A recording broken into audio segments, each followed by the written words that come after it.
I swear by Almighty God that I will be faithful and bear true allegiance to His Majesty King Charles, his heirs and successors, according to law. So help me God.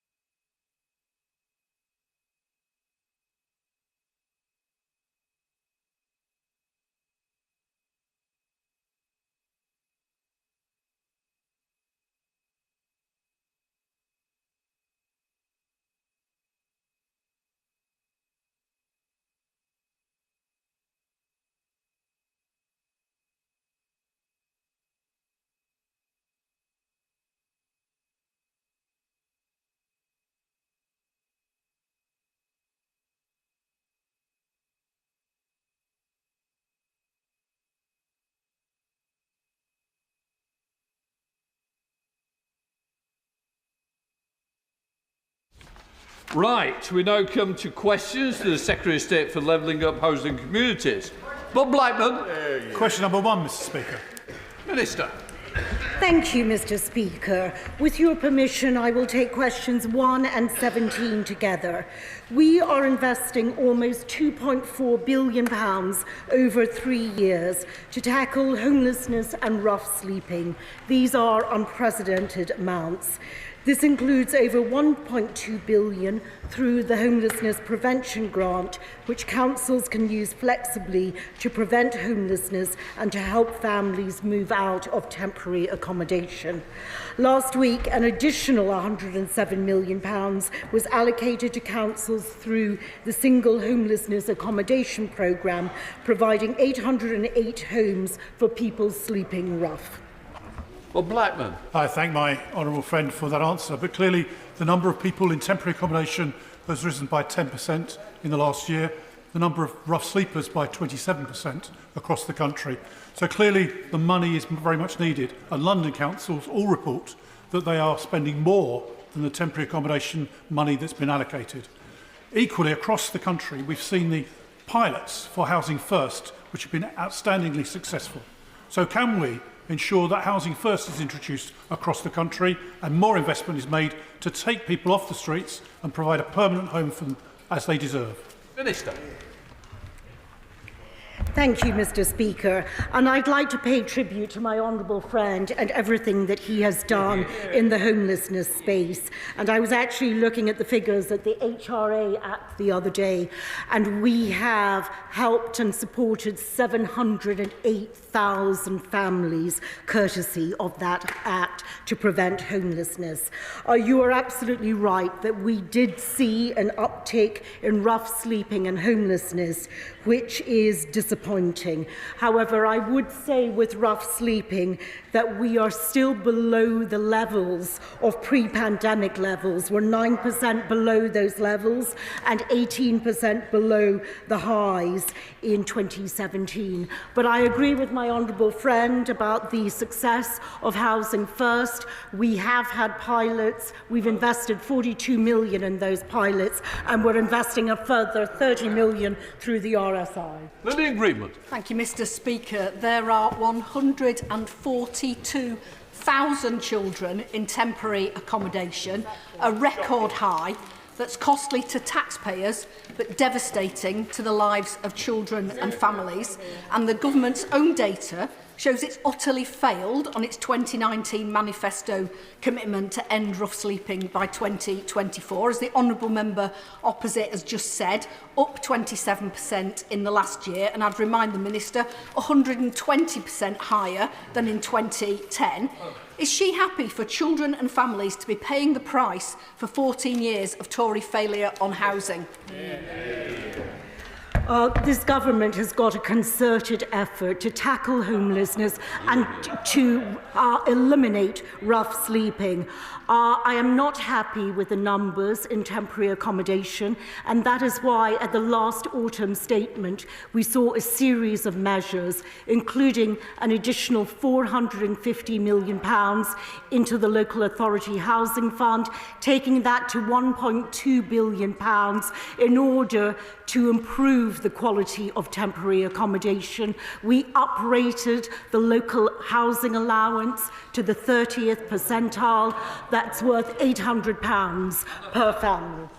Speaker, Southend has an abundance of accommodation deemed inexpensive by local authorities, and our city is picking up the tab for social care, education and long-term housing when other local authorities are not informing our city council they're placing people in the city. All local authorities should give prior notice under section 208 if they're placing people for homelessness within 14 days. Would my right honourable friend assist me and Southend City Council to deal with this issue? Minister.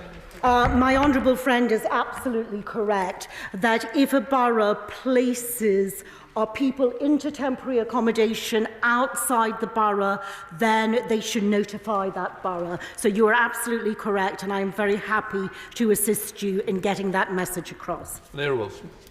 Much, Mr. Speaker. Analysis by London councils shows that, on average, the equivalent of one child in every classroom is homeless, and that London local authorities are now spending a staggering £90 million a month on temporary accommodation for those who are homeless. So could I ask the Minister, what conversations has she had with colleagues in the DWP and the Treasury around raising the cap on housing benefit subsidy for temporary accommodation and also supporting local authorities to buy up property, as Richmond Council is doing, so that they can rehouse people locally in decent accommodation? Hear, hear. As the Honourable Lady will understand, I cannot talk about any discussions that we may have had with Treasury, but clearly the budget will be on Wednesday. I would point, however, to the increase that we have seen in the LHA rate, and that will take effect in April. And as I said, the Local Authority Housing Fund is specifically to help local authorities buy properties for temporary accommodation. So, Secretary of State Angela Rayner.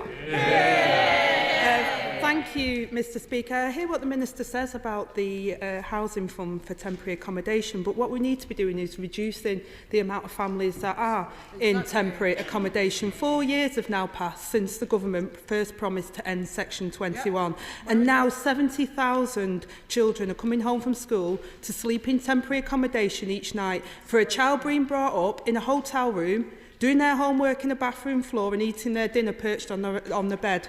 The opportunity to make the most of their life is out of their control. So I ask the Minister, how many more children must face eviction before she meets the promise? Minister.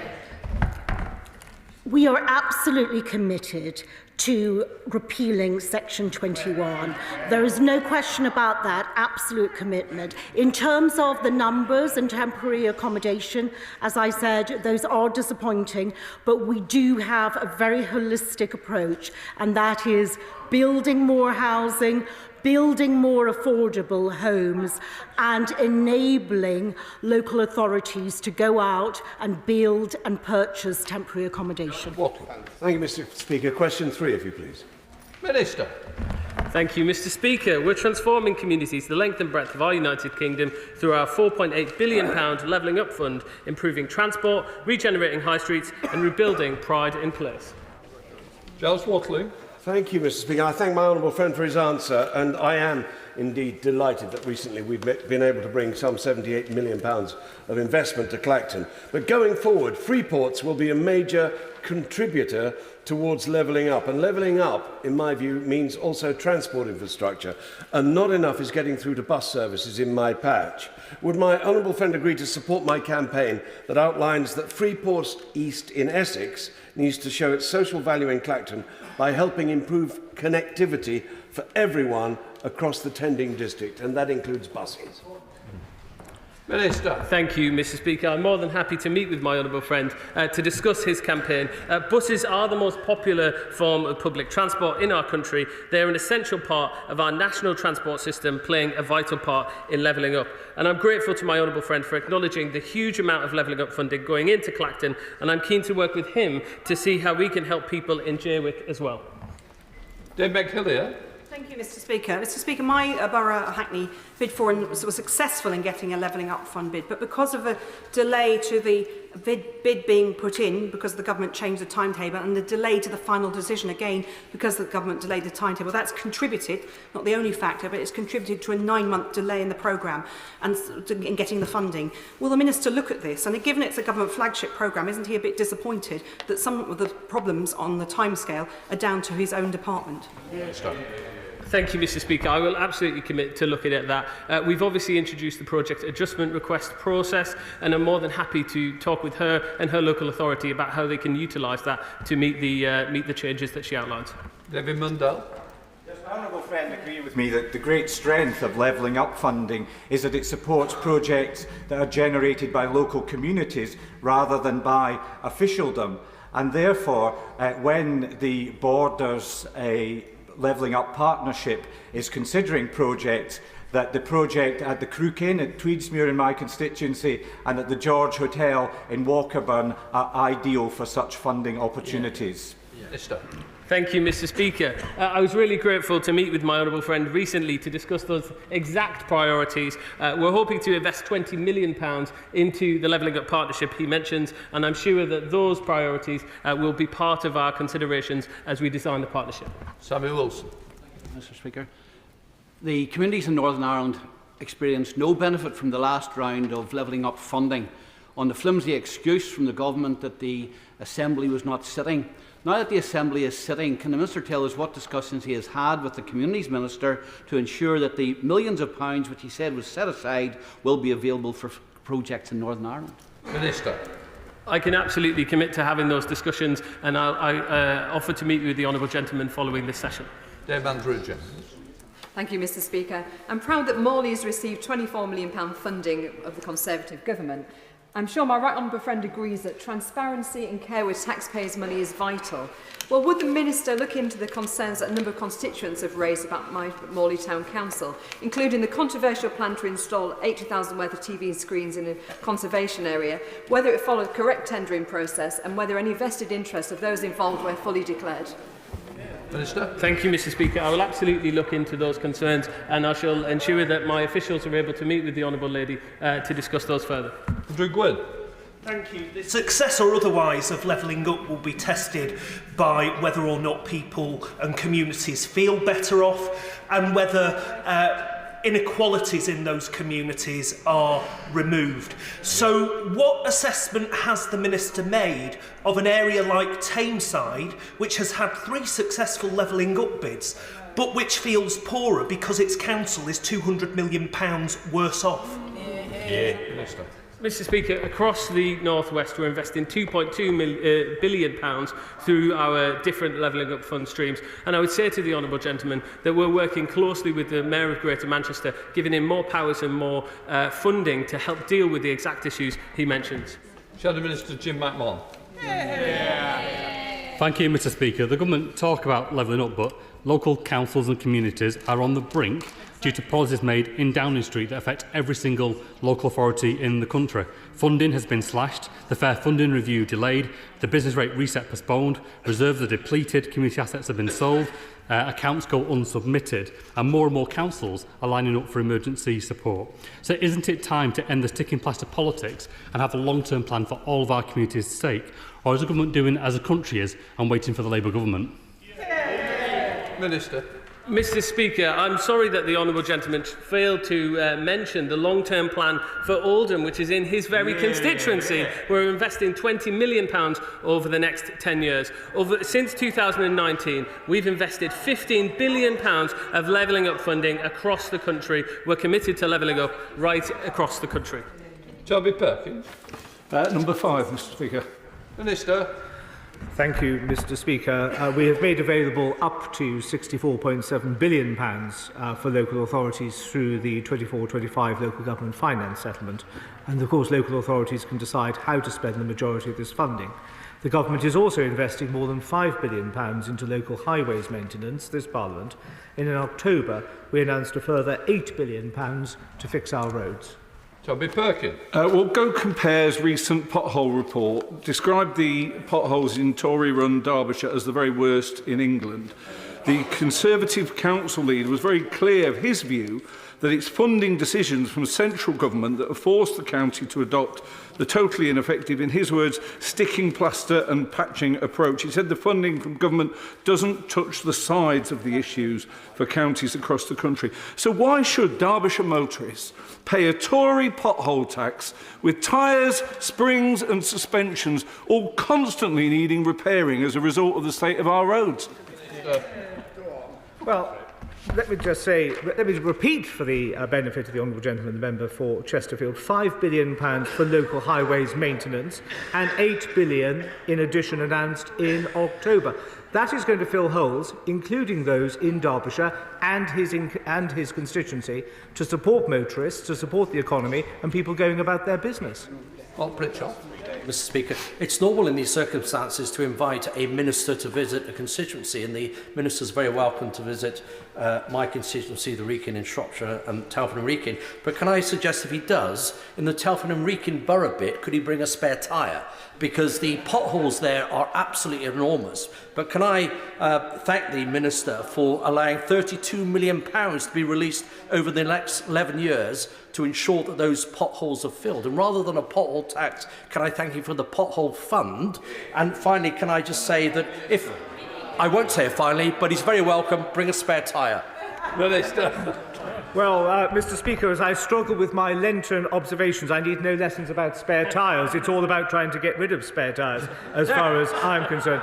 But I'm grateful to the comments made by my right honourable friend, the member for the Wrekin. It's a part of the county of Shropshire which I know well. Those sums can be used and should be used by upper tier authorities, who are the Highways Authority, to make sure that their networks are working well, smoothly and safely. That benefits all, and this government is putting up the money to allow them to do it.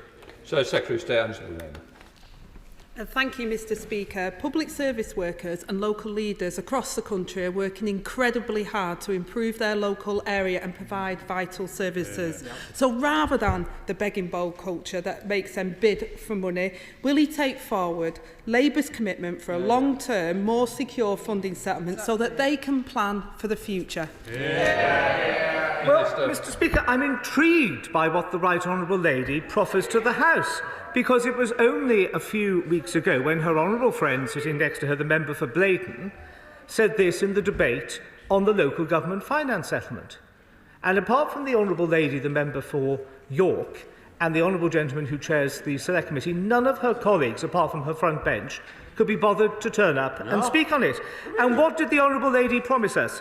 As I will come on to say shortly, we will have a review to look at the long-term plans. We understand the problems that local government is facing. Can I say to the Right Honourable Lady, part of the job of being in opposition is to work out the policies that she may want to deliver in government. Peter Grant. An extreme right-wing Conservative MP... question 6, I beg your pardon. Minister.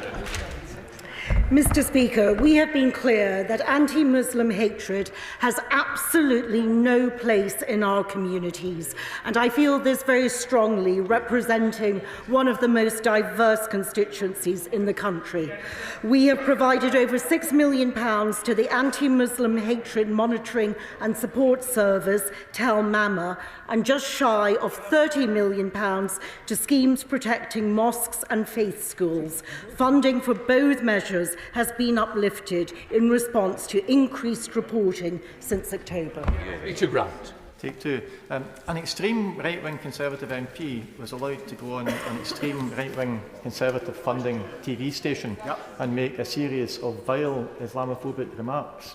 The MP wasn't suspended for Islamophobia. He was suspended for refusing to obey an order from his party leader.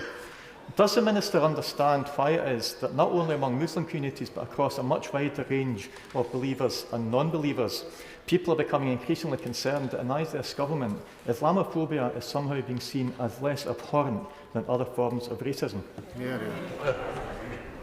The government was absolutely clear that those comments were not appropriate comments, and that is completely clear. Any form of religious hatred is not acceptable in our society. Teresa Villiers. The recent rise in anti-Muslim hate incidents and crimes is really worrying. And will the government do everything it can to improve education, to improve multi-faith understanding and tackle this scourge? Minister. My right honourable friend makes a very good point. I think education is critical and we need to bring our communities together. Last weekend I was delighted to attend an interfaith event in my constituency which included Holland Park Synagogue where it was hosted and Almanar Mosque. And I think that interfaith work and communities working together is critically important. Shadow Minister List-West. Thank you, Mr Speaker. But for almost 2 years, this Tory government has failed to appoint an independent advisor on Islamophobia. The former advisor has since criticised the government for their failure to engage, revealing that he couldn't even get them to provide terms of reference for his role. Does the Minister agree with me that this government lacks the political will to tackle this pernicious hatred or even to call it out? I strongly disagree with the Honourable Lady, and I'd just like to let you know that we do plan to appoint a new independent advisor on anti-Muslim hatred, and we will be updating the House shortly. SNP spokesperson Anna Kaiser.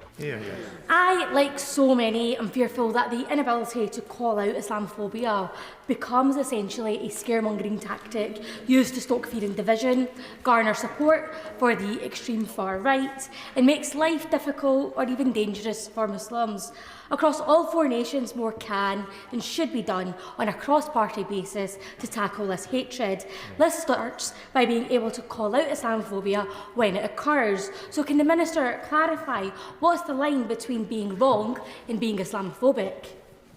Minister.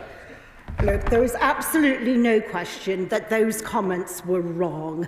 I face the Mayor of London in opposition all of the time, and I can criticise him for so many things. I can criticise him on housing, on policing, on fire, on transport, but I would never ever accuse him of being in any way under the influence of Islamists. Anna Kaiser. That response will give people very little comfort. Let me paint a picture for the Minister of what life is like for many Muslims growing up and living across all these 4 nations. A month after the 9/11 attacks in 2001, my local mosque in Carfin was petrol-bombed. The 2 men were sentenced to 1 year and 9 months, respectively. And ask most Muslims, they'll have their own stories. Muslims aren't asking for special treatment. They work, they pay their taxes, they send their kids to the same schools and support the same football teams. And whilst the government have had ample opportunity over the last few weeks to commit to tackling this stain on society, there's been no substantial change in policy. Friday the 15th of March next week marks UN's International Day to Combat Islamophobia. So will the government use this opportunity by committing to the adoption of the APPG definition?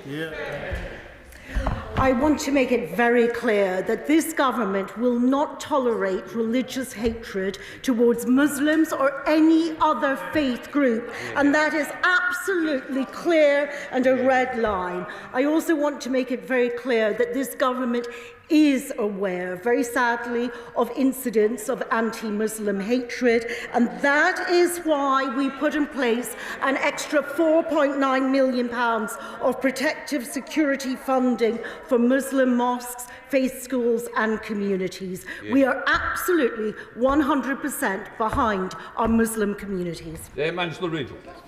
Number 7, Mr Speaker. Thank you, Mr Speaker. With your permission, I will take questions 7, 9, 14 and 23 together. The Department publishes official statistics on homelessness duties owed, including the number of households that are threatened with homelessness following service of a valid Section 21 notice. We are committed to the abolition of Section 21 through our landmark Renters Reform Bill, which will deliver a fairer private rented sector for both tenants and landlords.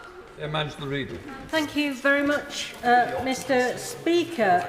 In 2019, the government promised to abolish Section 21 no-fault evictions, but the bill that he was talking about, that they've come up with, finally published 5 years later, does not actually abolish Section 21 no-fault evictions. Meanwhile, 140,000 children are living in costly temporary accommodation, and it's now in Wallasey, in my own constituency, we're getting 1 or 2 cases every week of this happening. The problems are piling up, so when is this government going to do what it promised? Stop delaying, stop dithering, and abolish no-fault evictions. Minister. Mr Speaker, as I've already said, we're absolutely committed to abolishing Section 21. We've got the Renters Reform Bill that's going through the House of Commons at the moment, and I'm looking forward to debating with her when it returns to this House.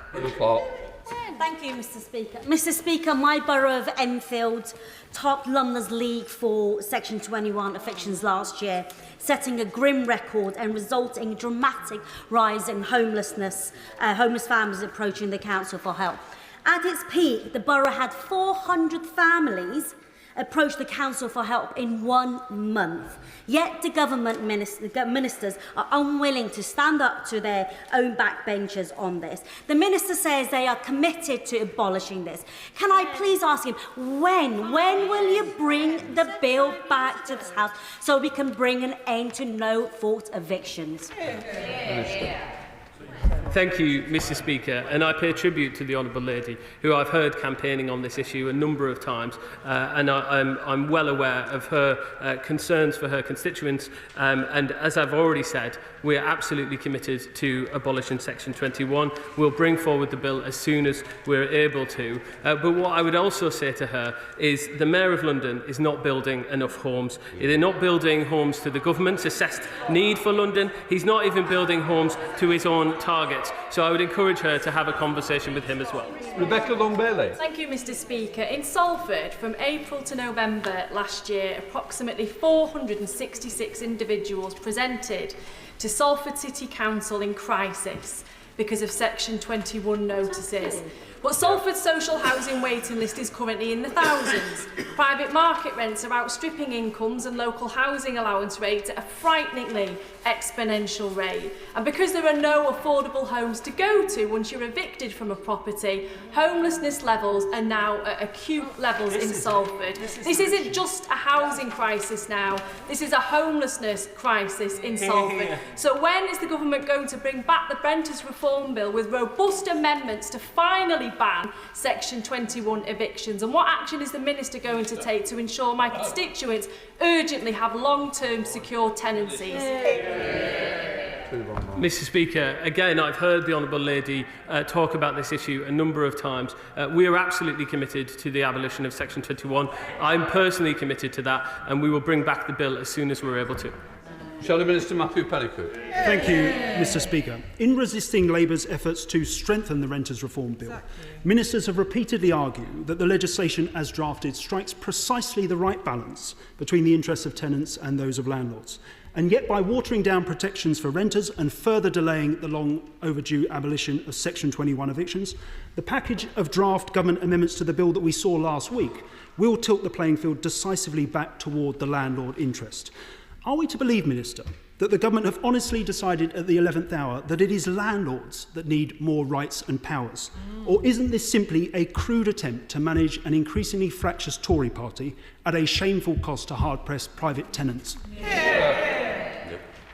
Thank you, Mr Speaker. The Honourable Gentleman, like various members who've already spoken, is a committed campaigner on this issue, and I enjoyed our time together in committee for this bill. I would say to him that we need to strike that balance, the very balance that he's just spoken about. That's why we're discussing the bill with both landlord groups and tenant groups. We're meeting with colleagues on my side of the House, we're meeting with colleagues on his side of the House and the smaller parties as well. We're ensuring that when we bring this bill back, it is in the best possible shape so that it affords those protections and that security for tenants, but protections and fairness for landlords too.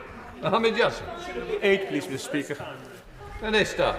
Thank you, Mr Speaker. I'm grateful to the Honourable Gentleman for Bedford for his question. I'm pleased to report that the review of the flood recovery framework has already begun, and that I expect this work to be completed by the autumn of this year. We will, of course, update Parliament in the usual way when that review is completed. Mohammed Yassin. Thank you. My constituent Lucy owns ride layer events on Wyboston Lake, which flooded again during Storm Hank.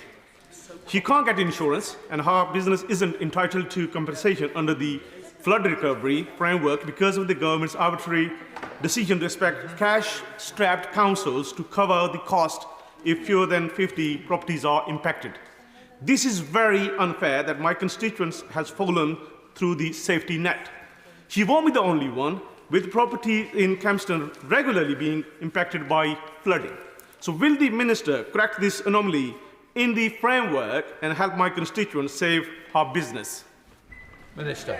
Well, I'm sorry to hear of the case that the honourable gentleman has brought before the House, and if he wishes to write to me with the details of the business, I will, of course, look into it. In relation, Mr Speaker, to Storm Heng, 2,241 properties have been identified as being eligible for grant support. That covers 16 upper-tier local authorities, and to date, £788,743 have been reported by local authorities to impacted householders and businesses. There always has to be a rubric to these things. There always has to be, but in part, that is what will be looked at during the flood recovery framework review, and as I say, we will report that to the House. But the offer is there. If the honourable gentleman wishes to write to me, I will very happily look at what he has to say. Thank you very much indeed, Mr Speaker. Whiston has been flooded repeatedly over the last decade, and is a huge ongoing issue. Now, recently, the Council has approved 450 new homes in Whiston. Now, Whiston Parish Council, which is independently aligned, so not party political, has actually called a special public meeting about these plans, because the plans for those homes by Rotherham Council show water running uphill, which I believe it doesn't run uphill, take it away, and on top of it, it also shows floodwater draining away into a non-existent stream, surely showing that the Rotherham Council don't actually understand the flooding issue. Does agree with me that Rotherham Council and all councils have a responsibility to not be building on the floodplain? Minister. Well, Mr Speaker, my honourable friend raises an important point, and between the local planning authority and the Environment Agency, between the two bodies, they should always find the most appropriate sites for development and take hydrology and water management into very clear consideration. My honourable friend, the Planning Minister, will have heard what my honourable friend has raised and may be contacting him in due course. Alistair Stratton. Number 10, please, Mr Speaker. Minister. On the specific adoption of roads, this is largely an issue for my right honourable friend, the Transport Secretary, and he leads on that policy. However, I know, because we've spoken about this in committee, that the honourable gentleman has a significant interest in this area, and we understand the strength of feeling on this issue, and we are considering the matter further. Alistair Stratton. Thank you, Mr Speaker. Now, across the country, homeowners in estate adoption limbo are being left exposed to exploitative and often unaccountable management companies. Despite their warm words, sadly, the government didn't bring forward any of the actions the CMA urged to end the issue of leasehold once and for all. Now, with the Secretary of State rumoured to be on the lookout for legacy accomplishments, will the Minister urge colleagues to finally act on this issue in this Parliament, or will leasehold be an issue yet again left to the next government to tackle it? With the best will of the world to the honourable gentleman from Mid-Bedfordshire, the CMA report was published a few days ago, and the leasehold bill has been progressing through this House for a number of months before that. But on the specific point, I hope he would accept, as other members in the House have done so, including on his benches, that the leasehold bill is a significant improvement for estate management, the right of redress to tribunal, further information, the right of absolute clarity on service charge, all of which have been demanded and asked for quite rightly by residents, and we are bringing forward changes. And I say we are considering very carefully whether there's anything further we can do. Tom Hull. To number 11, Mr Speaker. My department is engaging with all town deal recipients to support delivery through our performance monitoring process, and we have a particular interest in progress in Ipswich, following the allocation of £25 million secured by the member for Ipswich for 10 projects in Ipswich. Thank you, Mr Speaker, and I'm very grateful for that investment. The Secretary of State will know that my honourable friend and member for Bishop Auckland had to intervene because of the slow production of the business cases. We got over that hurdle. However, sadly, years later, we're still desperately waiting for delivery on the ground. When it's bodies other than the Labour-led council responsible for projects, they get delivered. No problem. But when it's a Labour-led council in the driving seat, what we see is no delivery. Whether it is cock-up or conspiracy, it's not good enough. Will the Secretary of State please intervene to let them know that it's not right to put politics before the delivery that Ipswich people desperately need? Secretary of State. Well, my honourable friend is a bonny factor for Ipswich, and he's absolutely right on the local shopping parades project and also the former Paul's silo building. I'm afraid we have not seen the progress that we would expect, and it's simply the case that the Labour Council in Ipswich is not delivering for the people of Ipswich in the way that he so brilliantly does. Very sure. Mr. Speaker, I thought the Secretary of State's government was introducing all these deals in order to help parts of the country that were struggling, where more people who have less earnings live. I have been, like him, I have been watching very carefully who's getting the money. How come so much of the money goes to Tory marginal seats? Is that fair?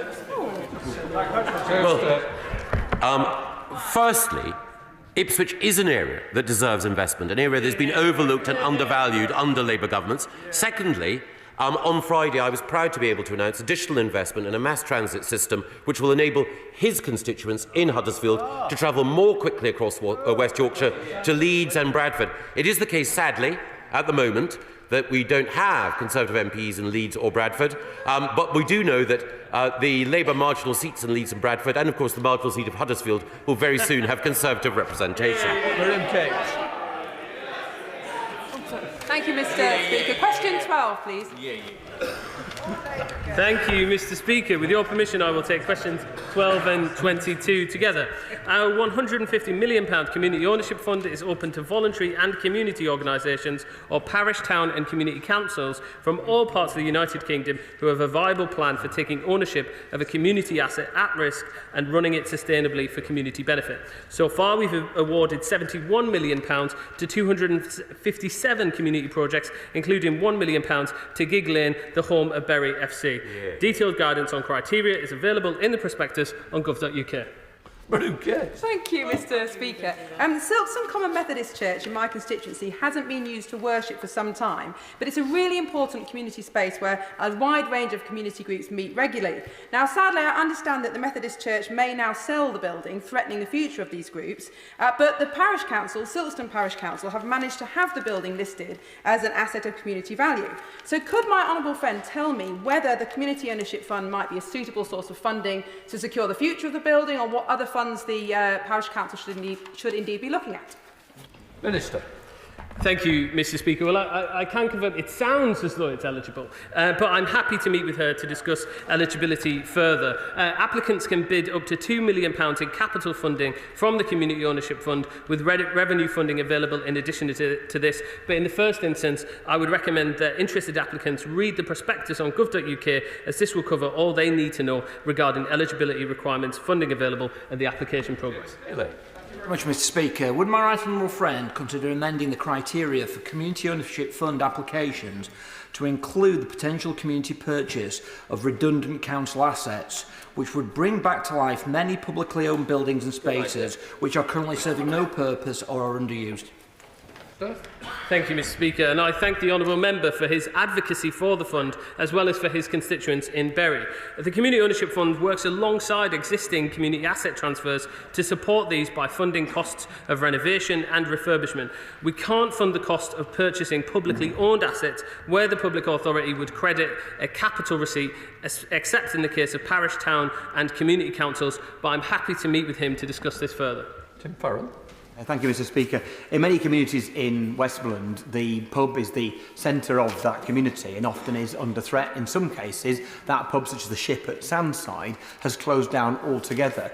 Community way of being able to allow the community to bring those businesses back into public use. But does the fund allow communities to go through the process of compulsory purchase so that a building can be taken from an owner who is unwilling to sell, so it can then be made useful again for the local community? Thank you, Mr. Speaker. I think the CPO process is probably a little bit too lengthy for the fund itself, but I'm happy to meet with him to discuss the project directly. We're very happy to help fund community pubs through the Community Ownership Fund. Thank you. The Citizens Theatre in Glasgow is a much beloved institution and has been undergoing refurbishment over several years now. They've had a range of funding from Glasgow City Council, the Scottish Government, Historic Environment Scotland, but due to inflation and other measures still require additional funding to make up the balance to complete this really significant refurbishment programme. Is the Community Ownership Fund something that the Citizens Theatre might be able to avail themselves of? Minister. Mr. Speaker, once again, I think it sounds as though it may be eligible, but I can't comment exactly on eligibility today, but I'm happy to meet with the Honourable Lady to discuss whether this fund is appropriate for her Citizens Theatre. Nigel Bills. Number 13, please. Secretary of State. We've made available up to £64.7 billion for local authorities through the Local Government Finance Settlement for 2024-25. That's an above-inflation increase of up to £4.5 billion, or 7.5% in cash terms, on 2023-24. And of course, this includes an additional £600 million of funding, which was announced by my honourable friend, the Member for Local Government, on the 24th of January.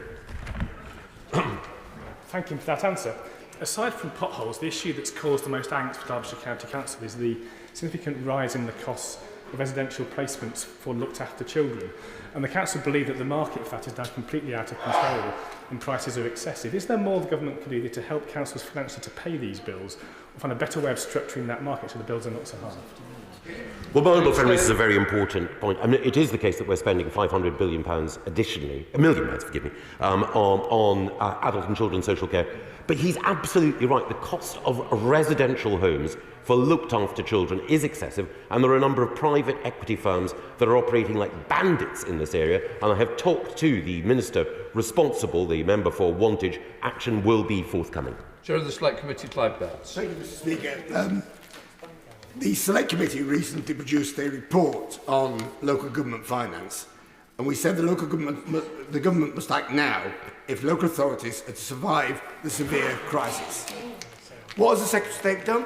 He's asked every local authority to produce a productivity plan. It sounds a bit like him advising councils how to spend better the money they haven't got. In particular, he's asked local authorities to identify ways to reduce wasteful spend. What does he think local authorities have been doing for the last 13 years? And even more in particular, to ask them to identify waste on discredited staff equality, diversity and inclusion programmes. How much does he think that's going to save towards avoiding Section 114 notices? Well, I'm very grateful to the Chairman of the Select Committee, and he's right, of course. There are challenges that local government faces, but there are outstanding councils, like, for example, North Lincolnshire or South Norfolk, that are continuing to ensure that they can build up surpluses and deliver effective services, and that's because they put productivity first. There are some local authorities, lamentably, that are not putting productivity first, like South Cambridgeshire with its plans for a 4-day week, or St Albans, which is still spending money on discredited forms of training that are in the increased division rather than bringing communities together. And it's no coincidence that both of those local authorities are Liberal Democrat. Question 16, please, Mr. Speaker. Minister. Thank you, Mr. Speaker. Where landlords fail to keep their properties in an acceptable condition, local authorities can issue improvement notices and impose penalties for non-compliance. Social tenants can already access the Housing Ombudsman Service, and the Renters Reform Bill will establish a new Landlord Ombudsman Service so private tenants can also seek free redress. Steve. Thank you, Mr. Speaker, and I thank my honourable friend for his answer. Whilst these changes in legislation are welcome, it is clear that more must be done. Too many rental and leasehold residents in Uxbridge and South Ruislip face ongoing issues in ensuring landlords and freeholders face up to their responsibilities. Will the Minister work with me to ensure that my residents in such precarious situations with unresponsive landlords and leaseholders are able to access the correct course of remedial action in a timely and effective manner? Minister. Thank you, Mr. Speaker, and I will indeed work with my honourable friend to ensure his residents, which he is such a brilliant champion for, can access redress. We are committed to protecting tenants from the minority of landlords and agents who provide a poor service. Where a property is managed by an agent, residents can seek redress through the Property Ombudsman or the Property Redress Scheme, as well as the Housing Ombudsman for social tenants and the new Ombudsman for private tenants. The Leasehold and Freehold Reform Bill will require freeholders who manage their property to join a redress scheme too. Thank you, Mr. Speaker. Too many children across the country are still being hospitalised because of mould in their private rented homes. Repairs and concerns, especially about mould, are the subject of AWAB's law, which is being brought in, but private landlords are being left off the hook. Will the Minister consider supporting my private member's bill to extend AWAB's law and ensure that private landlords hold up their responsibilities to fix mould? Thank you, Mr. Speaker, and I'm grateful to the Honourable Lady for the time that we've spent together discussing her private member's bill. Through the Renters Reform Bill, we're introducing a new decent home standard for the private rented sector, which I believe covers the majority of her bill, but I'm happy to continue the discussions further with her. 18, please. Secretary of State. My department is supporting the implementation of the Norfolk devolution deal, which is progressing well. Norfolk County Council, under its brilliant leader, intends to vote to change its governance in July, leading to the election of a directly elected leader in May 2025. Duncan Baker. Thank you, Mr. Speaker. The budget in a couple of days has got two things it could do for Norfolk. Firstly, we could announce the county deal and give Norfolk control of its future. But even more importantly than that, it could provide the vehicle for my Sheringham roundabout, which the Minister knows all about, which will be wonderful for my North Norfolk constituency. So the question to the Minister is, has he convinced the Chancellor to announce it yet? Well, I can't reveal the nature of any discussions that I've had with a member for Surrey South West, but Sheringham roundabout is one of the single most important infrastructure investments in Norfolk. The member for North Norfolk has made the case convincingly to me, and I hope that we'll be able to get motoring on it before too long. That's been correction. Thank you. Number 19, Mr. Speaker. Minister. Thank you, Mr. Speaker. Our £11.5 billion affordable housing programme will deliver thousands of affordable homes for both rent and to buy right across the country. The Levelling Up White Paper committed to increasing the supply of social rented homes, and a large number of the new homes delivered through our affordable homes programme will be for social rent. There's been correction. Mr. Speaker, in Bolton, 20,000 people are on a housing waiting list. For a 3-bedroom house, it's 18 months wait, and on average, 800 to 900 people apply for each home that comes up. Families are often referred into the private central sector, which they are not able to afford, as because we know the rents are sky high. After 14 years of this Tory government, which has actually failed to build affordable homes, will the Minister now apologise to my constituents stuck in temporary accommodation? Minister. Thank you, Mr. Speaker. The Honourable Lady mentions the last 14 years. Well, since 2010, we have delivered over 696,000 new affordable homes, including over 482,000 affordable homes for rent, of which 172,000 homes are for social rent as well. We're committed to building more homes for people just like her constituents. We now come to topicals. Debbie Abrahams. T1, Mr. Speaker. Stay. Thank you very much, Mr. Speaker. On Friday at the Convention for the North, I was delighted to be able to confirm enhanced devolution deals for the Liverpool City region, West Yorkshire and South Yorkshire, and also additional investment in Blackpool, Sheffield and Blackburn, including £1.5 million for Tony's Empress Ballroom, which, as you will know, Mr. Speaker, is an iconic Northern Soul dance floor. I look forward to visiting it soon with you and with the Shadow Secretary of State. On the floor tonight, Debbie Abrahams. Thank you, Mr. Speaker. Mr. Speaker, I had a constituent who came to a surgery of mine recently with her 7-year-old son to show some appalling photographs of the private rented accommodation that they live in. The little boy asked me, with thick mould in his bedroom, if he was going to die. So given the recent remarks by the Housing Ombudsman, I'm particularly emphasising the link between housing conditions and health, what urgent action is he going to take to address the appalling situation with private rented housing? Well, we will shortly be saying more about the decent home standard and the extension of Ombudsman powers to deal with precisely the sorts of situations that she quite rightly raises. Dr. Therese Coffey.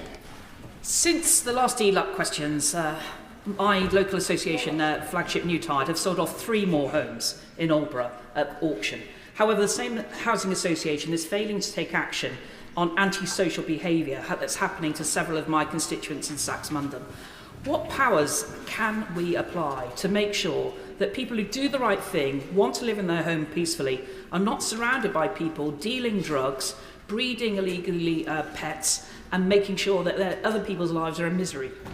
Minister. Thank you, Mr. Speaker. Tackling antisocial behaviour is a priority for this government, and that's why we've published our antisocial behaviour action plan, backed with £160 million of new funding. We've committed to a 3 strikes and you're out ASB policy, and landlords will be expected to evict tenants whose behaviour is disruptive to neighbours. But from the 1st of April, my honourable friend will be pleased to know, this regulator of social housing will require registered providers of social housing to work with the appropriate local authority departments, the police and other relevant organisations to tackle antisocial behaviour. Minister Florence Session-Loman. Thank you, Mr. Speaker. This week's budget will be a big one for young people, 16 and 17-year-olds, who are probably starting work or making those important education choices. Yet, they currently have no say on who the next government's going to be.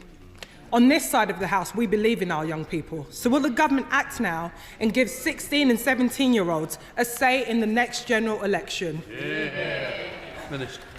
Well, Mr. Speaker, the Honourable Lady makes a case for lowering the voting age. It's one I don't support. It's one that the government doesn't support. The age of 18 is seen as the age of maturity in this country and in many other countries across the world. It seems to have served us pretty well up until now, and I see no particular reason to change it. Marco Longhi. Thank you, Mr. Speaker. Will the Minister join me in congratulating South Staffordshire District Council for serving an enforcement notice to rebuild the Crooked House pub? Will he also look favourably at measures I will be bringing forward to ensure that heritage pubs are better protected? Because, as he will know, the Crooked House and many others had no protections at all. Well, my honourable friend makes a very important case and makes a very important argument. And the case of Crooked House, I think, reinforces what he has long campaigned for, which is better protection for heritage pubs. And I look forward to working with him and Lord Mendoza to achieve just that. Dr. Rupert. Thank you, Mr. Speaker. The Secretary of State is a strong supporter of green urban spaces. So will he urgently meet with me to discuss the ancient Haven Green, currently under threat, on which he is due to decide soon? Well, obviously, I can't speak to the Honourable Lady about specific planning applications, and I do cherish urban green spaces, but I also cherish more homes being built in London, and it would be regrettable. It would be regrettable if the Honourable Lady were to be a blocker, not a builder. Jen Stevens. Mr. Speaker, since my election, I've urged Wolverhampton City Council to focus on city centre living to bring footfall back to our city centre. What more can government do? I'm delighted the council are now changing their plans, but how can we get upper storeys converted as well to really bring that footfall back?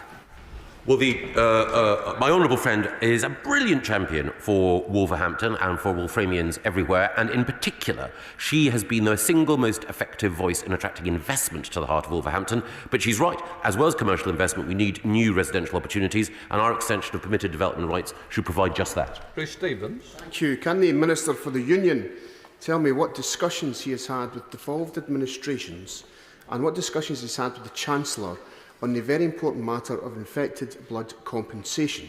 And does he recognise the frustration and dismay from many campaigners as to the delays and almost a year they've waited since Sir Brian Langstaff reported on his compensation framework? Well, the Honourable Gentleman raises a very, very important point, and those who've suffered as a result of the infected blood scandal are, of course, in the forefront of our minds. It's directly a Cabinet Office responsibility, but I know from my time in the Cabinet Office how seriously the ministers charged with this responsibility take it, and I will talk to them and indeed update devolved administrations on progress towards appropriate compensation. Hello, Brown. The government's to be commended for taking through the first leasehold reforms for 20 years. But as the bill now goes to the Lords, will ministers go further and agree, firstly, to empower the 3 to 4 million people trapped on leasehold estates, and secondly, to fundamentally end this scammy, dodgy, corrupt model once and for all? Honourable friend makes an important point about making sure that we strike the right balance here. We have brought forward significant reforms as is already in the bill, but I'm happy to continue to talk to my honourable friend and other members of this House who are interested in this, and the government continues to look at what more can be done. For the bond. Thank you, Mr Speaker. Last week we saw for a second year running rough sleeping numbers up by over a quarter. That's a lot of people to criminalise if the Criminal Justice Bill remains unamended. Over 100,000 households, including 140,000 children, find themselves stuck in temporary accommodation. Yet the mere mention of temporary accommodation sees ministers pivot away from the subject entirely. This should be a source of shame for this government. So where is the national plan to end all forms of homelessness? Because I sincerely hope it's not in the same place as their plan for ending Section 21 evictions, Mr Speaker. This government has got a very clear plan. We introduced it last year, ending rough sleeping for good. We announced £2 billion behind it.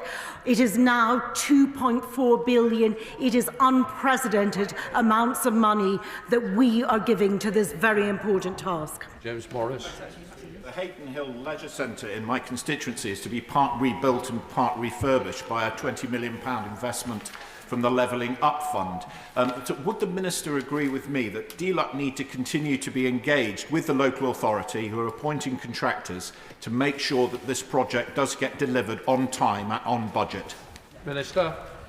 Thank you, Mr Speaker, and I'm grateful to the honourable member who is a fantastic champion for his constituent. I'm happy to meet with him to discuss the delays as soon as we're able to. There is the project adjustment process available to the council if they need to use that. Judith Cummins. Thank you, Mr Speaker. Mr Speaker, in 2010, total wealth per head in the north of England was 16% less than the rest of England. Last week, the IPPR released a report which estimated that by 2030, this gap will have grown to 21%. Can the Minister confirm that this government's policies have achieved levelling up? Sarah State. Well, I was delighted to be in West Yorkshire on Friday outlining the additional investment that we are making in the West Yorkshire region and the specific agreement that we've reached with the Mayor of West Yorkshire, Tracy Braben, will see significant additional funds going in to help with housing, adult skills and transport, all of which will contribute to a revolution in devolution that has occurred under this Conservative government. George Freeman. Rural areas are particularly vulnerable to the high energy costs we've seen in the last 2 years, 150% more vulnerable to fuel poverty. Would my right honourable friend agree with me that councils on the front line of high rural costs are seeing a spate of homelessness? Great councils like Breckland in my patch now spending 50% of their net budget on relief, and would he support me in urging the Chancellor to increase that relief in the budget on Wednesday? Sarah State. Well, my right honourable friend makes a very important point. We're concentrating, of course, on making sure that we can level up the North and Midlands, but we also need to recognise that levelling up encompasses making sure that those in rural areas who contribute so much to the life of our nation are also supported through the challenges that the cost of living crisis has generated. Jim Shannon. Thank you, Mr Speaker. Can the Minister advise on how many people took up the offer of the former Help to Buy ISA scheme, and whether consideration has been given to another such scheme to allow young people to get on that seemingly impossible first rung of the property ladder? Minister. We continue as the government to bring forward as many interventions as we can to support young people to get onto the housing ladder. There's over 800,000 first-time buyers that have managed to do that since 2010. I'm happy to meet with the Honourable Gentleman to talk more about the points he has made. Thank you, sir. Today, the Charity Commission have issued new guidance for charities who refuse to accept donations. This comes after the RNLI turned down a donation from Dungarvan Foxhounds in the Republic of Ireland. Now, declining a donation from a lawful source may not be consistent with trustees' legal duty to further their charity's purpose. Will my right honourable friend support the right of communities throughout the British Isles to donate to charities of their choice? Well, my right honourable friend, a former Attorney General, raises a very important point. We want to do everything we can to encourage charitable giving. I will look closely at the case that he mentions, raise it with the Cabinet Office, and of course with the very distinguished Chair of the Charity Commission who's been doing such a good job, Orlando Fraser-Casey. Rachel Baskell. Thank you, Mr Speaker. There are businesses in York which haven't been able to trade for over 4 months due to flooding, and the flood recovery framework precludes them from getting funds, whereas in Tory shires they're able to access funds. So will the Minister meet with me to discuss the fact that my businesses can't get any funding, and let's find a way forward so that they do not miss out? Oh, that's good. Yes. Luke Hall. Thank you, Mr Speaker. Councillors will not be covered by the newly passed Neonatal Care Leave and Pay Act, and at risk of losing extra responsibility allowances if they have a child who spends time in neonatal care. So will the local government minister issue guidance to councils asking them to ensure that all parents are protected if they're counsellors and find themselves in those most difficult circumstances? Minister. Mr. Speaker, this is a campaign which my honourable friend worked on. We spoke about it last week. I understand entirely the merits of the argument that he's making. So powerful is my honourable friend as an advocate that I have already put in place and in hand work on that in order to deliver what he's talking about. Richard Ford. Thank you, Mr. Speaker. Thinking about the Community Ownership Fund, it is very welcome that the match funding requirement from local organisations has been reduced to 20%. In future rounds, could the criterion around match funding take account of prior investment by the community, such as the very many small donations that people in the Axe Valley area gave to build Seaton Community Hospital? Very good. So, Stowe. Well, that's a very interesting idea, and I'm very fond of the Axe Valley, so I'll look at it. Thank you, Mr. Speaker. 1244. That was the date of the first market charter awarded to Wellington in Shropshire in my constituency. In the last 3 years, Mr. Speaker, £3 million under the Towns Fund, £10 million under the Levelling Up Fund, and £800,000 under a fund I can't remember. But 3 funds, record investment from this government into Wellington, 800-year-old market town. The council have just taken over, the Labour Council have just taken over the market. Can the Secretary of State please ensure that the council don't mess it up? So, Stowe.